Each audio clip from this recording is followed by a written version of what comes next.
Hi అండి, నమస్తే. నేను మీ Raji. Welcome back to our channel. ఈ వాటి వీడియోలో సింపుల్గా టేస్టీగా ఎవరైనా సరే చక్కగా పర్ఫెక్ట్గా చేసుకునేలా స్పాంజ్ కేక్ అయితే చేస్తున్నాను. దానికోసం ముందుగా మనం ఒక జల్లెడని అయితే తీసుకొని ఒక కప్పు మైదా పిండి, మీకు గోధుమ పిండితో చేసుకోవాలంటే గోధుమ పిండితో కూడా చేసుకోవచ్చు, baking powder, baking soda, salt వేసి చక్కగా దీన్నంతా ఉండలు లేకుండా చల్లించుకోవాలండి. ఇట్లా జల్లించుకున్న దాన్ని పక్కన పెట్టేసుకున్నాక ఒక మిక్సీ జార్ అయితే తీసుకొని 2 ఎగ్స్ అయితే తీసుకోవాలి. ఇక్కడ నేను ఎగ్స్తో చేస్తున్నాను. వితౌట్ ఎగ్స్ నేను ఇంకొక వీడియో అయితే అప్లోడ్ చేస్తానండి. కొలత అయితే ఒకే దాంతో తీసుకోవాలి. ఏ కప్పుతో అయితే మైదా పిండి తీసుకున్నామో అదే కప్పుతో పంచదార, అదే కప్పుతో ఆయిల్, అదే కప్పుతో పాలు, అన్నీ ఒకే కప్పుతో మనమైతే చూపించిన కొలతల ప్రకారం ఈ విధంగా మనం ఒకే కప్పుతో మనం మెజరింగ్ అయితే చేసుకోవాలండి. అలానే 1/4 టీ స్పూన్ వెనిలా ఎసెన్స్ కూడా వేసి మెత్తగా మిక్సీ పట్టేసుకోవాలన్నమాట.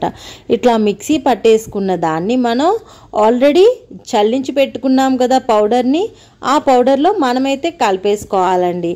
ఈ పౌడర్లో మొత్తం ఈ మిక్సీ పట్టేసిందంతా వేసేయాలన్నమాట. మొత్తం సరిపోతుందండి. నేను కరెక్ట్గా మీరు కొలతలు ఇటు అటు కాకుండా కరెక్ట్గా ఇట్లా చేసుకుంటే పర్ఫెక్ట్గా స్పాంజ్ కేక్ అయితే మీ చేతిలోకి అయితే వస్తుందండి. ఒకసారి క్లాక్ వైజ్, ఇంకోసారి యాంటీ క్లాక్ వైజ్ మనం ఇలా స్పూన్తో మంచిగా కలుపుకొని, విస్కర్ ఉంటే కనుక విస్కర్తో కూడా మనం మొత్తం గిలకొట్టేసి ఈ విధంగా మనకి రిబ్బన్ షేప్ వచ్చే వరకు మనం చక్కగా కలుపుకోవాలి.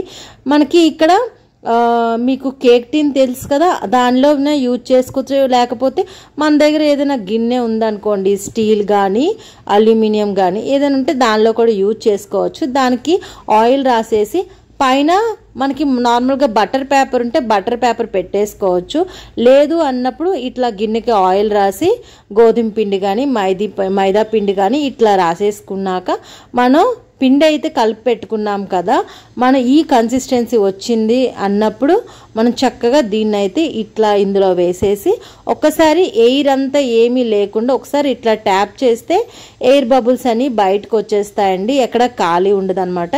ఇట్లా ట్యాప్ చేసుకోవాలన్నమాట. మీ దగ్గర ఓవెన్ ఉంటే కనుక మీరు ఓవెన్లో వండేసుకోండి. లేదు అంటే కనుక స్టవ్ మీద ఇట్లా గిన్నె పెట్టేసి ఇట్లాంటి స్టాండ్ ఉంటుంది కదండి, అది పెట్టి మూత పెట్టి 10 నిమిషాలు మనం ప్రీహీట్ చేయాలి. 10 నిమిషాల తర్వాత మనం దీన్ని మూత తీసి ఆల్రెడీ మనం బ్యాటర్ని ఒక గిన్నెలో పెట్టుకున్నాం కదండి, అది తీసుకొచ్చి పెట్టేసి మూత పెట్టేసి 30 మినిట్స్ అయితే చక్కగా 30 మినిట్స్ అయితే మీడియం ఫ్లేమ్ అండి, అది లో ఫ్లేమ్ కాదు, అలానే హై ఫ్లేమ్ కాదు, మధ్యలో మీడియం ఫ్లేమ్లో పెట్టి 30 నిమిషాలు ఉడికించుకుంటే చాలండి. 30 నిమిషాల తర్వాత ఇట్లా చాక్తో కానీ ఏదైనా పుల్లతో కానీ గుచ్చితే మనకి పిండి అంటుకోదన్నమాట. అప్పుడు మీరు బయటకు తీసేయండి. వెంటనే దీన్ని కేక్ని అయితే రిమూవ్ చేయకండి, చల్లారనివ్వాలి. కంప్లీట్గా చల్లారినాక తీసేస్తే మన స్పాంజ్ కేక్ అయితే రెడీ అయిపోయిందండి. మీరైతే ట్రై చేయండి. ట్రై చేసి ఎలా ఉందో కింద కామెంట్ అయితే చేయండి. Thank you so much.